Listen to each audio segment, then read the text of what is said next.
நுவரெலியா அக்கரபத்தனை என்போல்ட் தோட்ட பிரிவில் முச்சக்கர வண்டி ஒன்றிலிருந்து சிசு ஒன்றின் சடலம் கண்டுபிடிக்கப்பட்டுள்ளது.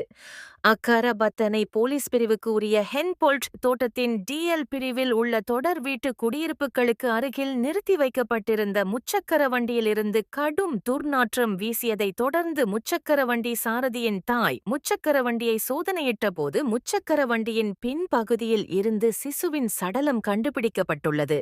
முச்சக்கர வண்டியின் சாரதி அதே தோட்டத்தில் வசிப்பவர் எனவும் அவர் முச்சக்கர வண்டியில் பயணமொன்றை மேற்கொண்டு இன்று 10 காலை தனது வீட்டிற்கு வந்து நிறுத்தியுள்ளதாக ஆரம்பகட்ட விசாரணையில் தெரியவந்துள்ளதாக அகரபத்தனை போலீஸ் அதிகாரி ஒருவர் தெரிவித்துள்ளார். சிசுவின் சடலம் தொடர்பில் நுவரெலியா நீதவான் நீதிமன்றில் அறிக்கை தாக்கல் செய்து நீதவானின் உத்தரவுக்கு அமைய மேலதிக விசாரணைகளை மேற்கொள்வதாக அகரபத்தனை போலீஸ் அதிகாரி மேலும் குறிப்பிட்டுள்ளனர்.